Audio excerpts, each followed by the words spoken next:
So what's up, kamusta? Ayos pa tayo dyan. So nandito tayo ngayon sa Miss Kaigo Baliwag Branch para sa update natin. At meron tayong unit dito na Monarch. Okay, so bago na nga po siya, bagong pangalan pero same specs pa rin nung nakaraang Skygo pa siya. So ngayon ito yung Monarch Bolt 150. So alamin natin yung price kung sulit nga ba ngayon 2026 itong Monarch Bolt 150. So tara, alamin na rin natin yung specification para at least sa mga naghahanap ng maxi scooter. Ito, baka ito na yung bagong taon, bagong motor mo, ito na yung hinahanap mo. Tara, samahan niyo ako. Walk around na natin. Ayos na siya.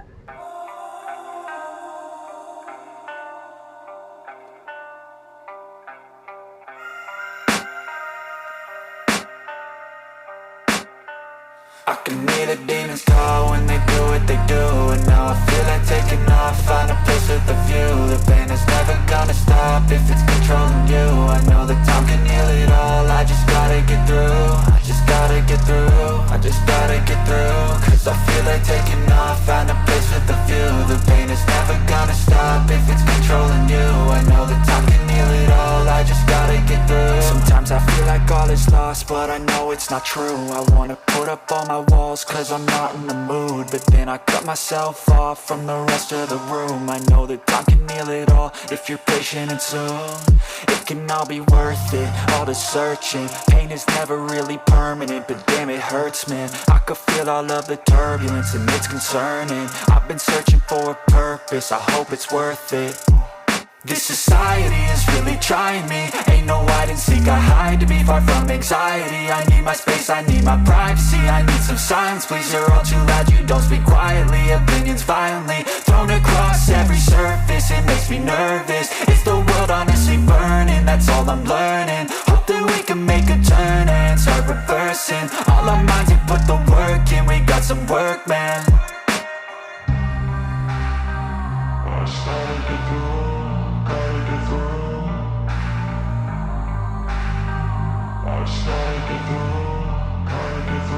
I can hear the demons call when they do what they do.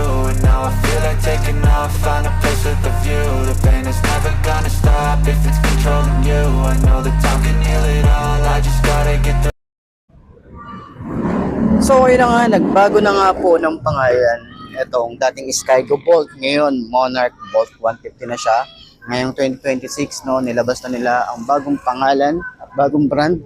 Okay, ngayon is na kay Monarch na itong Bolt 150. So, same specs pa rin naman, kung mapapansin nyo. Same pa rin naman, same looks. Wala naman sila masyadong binago. And sa looks, same pa rin. Okay, sa upuan, same pa rin sa ating upuan. Ayan. Pero hindi ako sure kung yung upuan ba dati ay naka-hydraulic. Parang ngayon ko lang napansin to. Ayan. So, ganyan, no? Tayo siya, di ba? Kita nyo naman yan. Malaki yung ganyang compartment, okay? So, yung emblem, same pa rin dati.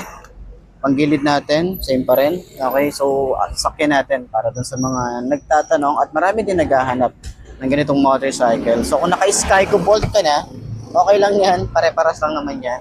So, ito, si Monarch, meron tayong logo dito sa side. Ayan, may side. Side by side, may logo tayo dyan ng Monarch. So, 5 to ang ating height. Pansin agad natin yung upuan, hindi siya ganun ka-tigas or hindi rin siya ganun ka-lambot. Saktong-sakto lang siya, nasa gitna lang din siya. Ayan, so meron tayo rito extension ng paa. Okay, may padding din yan, so extension ng paa. Sura natin. So medyo nakahigang-higa kasi siya, kaya kapag inanuhan natin, ganyan eh. Oh, higang-higa siya eh. Kaya medyo maliit yung ating side stand. Ayan, kaya sobrang higa yung ating pagkaka-side stand. Pero ganyan ang itsura natin. Legroom natin, malawak din. So, ang ating gas tank, dito naman sa side na to. And then, ano nga pala to? Keyless. And then, meron siyang emergency key. Ayan. So, yung ating panel gauge natin dito is naka-digital na rin. And sa mga switches, goods pa rin naman. Ordinary plastic pa rin naman. Katulad nung kay Skygo, same pa rin. So, ayan. Sa turning radius niya, sobrang lawak na ito. Yung shock niya, ayan. Sobrang ganda ng shock na ito sa harap. Oh. Sa likod, yan, medyo matigas. So, adjust nyo na lang kung ano yung gusto nyong lambot ng shock sa likod. So, ayan, so tingin nyo, sulit nga ba ang kanyang looks pa rin ngayong 2026, no?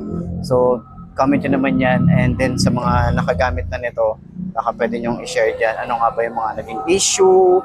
Ano yung naging solution nyo, di ba? So, ayan, para at least doon sa mga gustong bumili ng ganitong motorcycle, may idea na sila. So, ayun, para dun din sa mga bibili, kung medyo nag-aalangan kayo, pasok kayo sa mga page, no, sa mga page ng, kunyari, itong Bolt 150, pasok kayo sa mga ano nila, or join kayo sa mga page para at least meron kayong idea. Ano ba yung mga naging resolution nila or maging solve nila sa mga issue na natanggap nila dun sa unit nila. Pero ayan, alam ko mas in-improve nila yung unit na to kasi nga syempre may mga issue. Pero ngayon, goods na siya. Okay. So, ayan, sa ngayong 2026, bagong taon, bagong motor.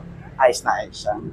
So, center stand natin, kung magaan ba siya, medyo matigas, medyo bigat yung motor, pero magaan din siya ang center stand. Ayos. I just gotta get through, I just gotta get through. Cause I feel like taking off, find a place with a view. The pain